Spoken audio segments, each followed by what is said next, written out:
Composer Gloves here, and this is the 14th video in the Contacts from the Ground Up tutorial series. And today we are going to be making more specifically, we're going to be adding our samples to our instrument so that we can begin to work on it. So there's a whole slew of things we could cover, and I could go over things by section, but I feel like right now it would be easiest to just start working and explain what we're doing as we do it. So the first thing we're going to do is, I'm assuming you've got your samples or you've downloaded the samples that I put up for download, and I'll put a link in this description as well. And so I've navigated to them on my Files tab within Kontakt, and so here they are, and here are the straight tones. And so we're going to go ahead and go to File, New Instrument, and boom, we have a new instrument. We can name it. We're going to name it the Gloves Flute.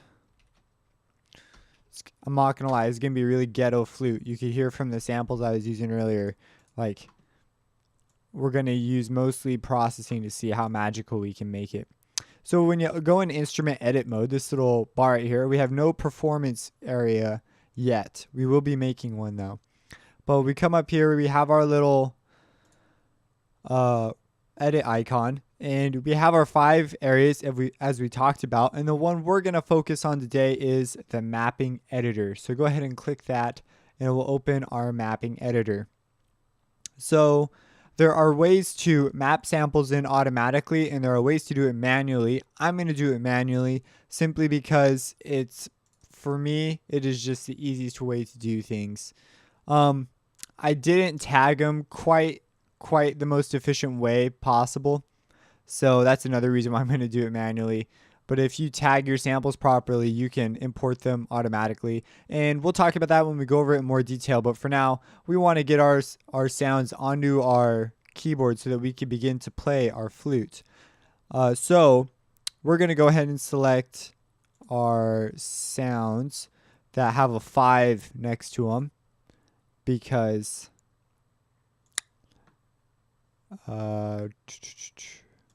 just these two, and that is because we could put it so we just selected B flat and B, and the reason I selected these two is because this is C5 and we are playing on the 5 range, and this is B flat and this is B. If you can't read notes on a keyboard, that's going to become a problem, so you're going to have to go learn the keyboard. I have a music theory series up, and you can go check that out. A lot of that will become more clear, but I'm going to assume you can read keys on a keyboard and you know about notes and stuff. Now, what we just did was we took samples and we put them and we mapped them on our keyboard. And you'll notice our keys have turned blue to indicate they are on. Now, there are 2 settings we're going to talk about later, but just make sure they're on now, because make sure your tracking is on. And we're going to go to source. We're going to go to DFD. Make sure you're on the source menu. Okay. So our sound is now on our keyboard. How cool is that, right? And we're going to fill up the rest. And another quick note, when we put a sample down, it has this root note, and it's demonstrated by this yellow guy right here. And so there are various ways to change this, but just make sure that the note we've put on is the note up on the top. If you have this, like if we go down and our root note just changed and we play our note, now our pitching is all crazy and it's just all sorts of messed up, and we'll talk about that later. But just make sure right now the notes line up, because those are the notes we're actually putting down on the keyboard. And if we were to stretch this sample out and fill up more of the keyboard,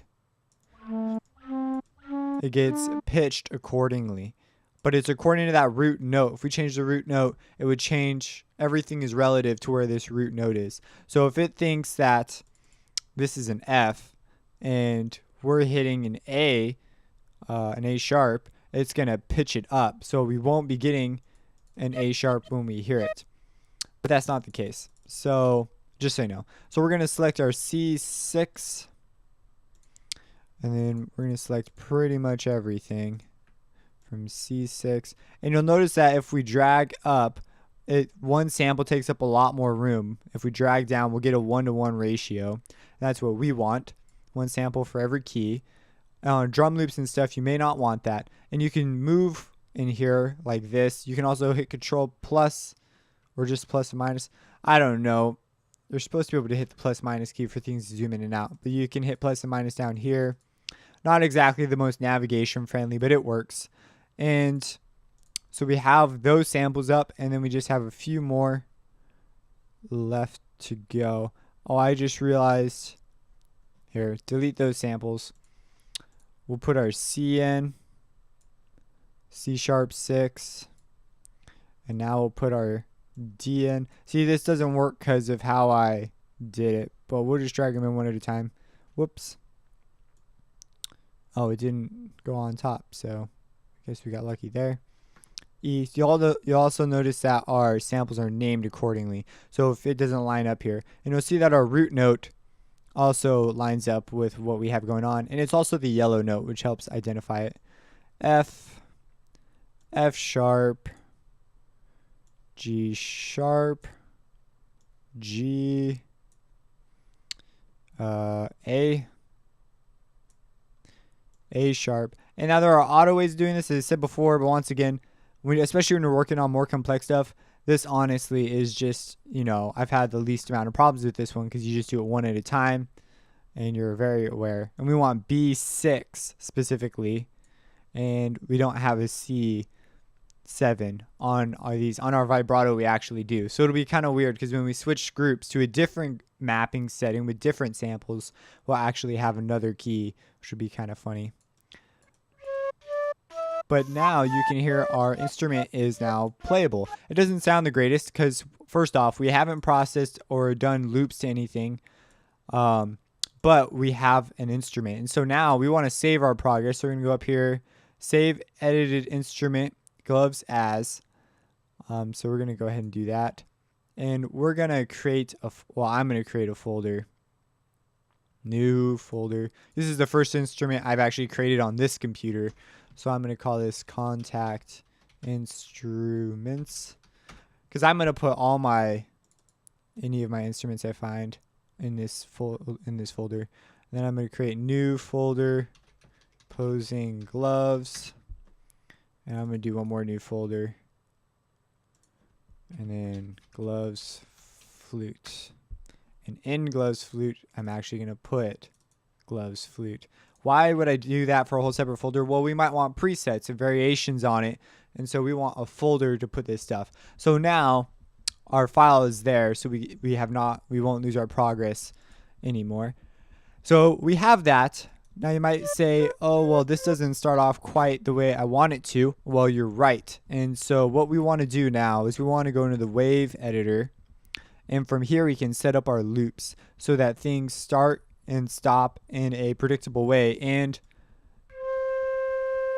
you'll notice that eventually our key stops, even though you hold it down. That's because it's playing through the samples. So we can set up a loop so that it plays forever. So if you have keys and things going on, you can have that loop going for you. So that's as far as we're going to go in this video, because I don't want to kill you. But I hope you enjoyed. If you have any questions, drop them in the comments. Once again, we're just going to cover the workflow side of things, and then we're going to go into the grimy details of what every button does and things like that. But just giving you a heads up. So if you enjoy these, subscribe. Check out my music on composegloves.com, and have a blessed day.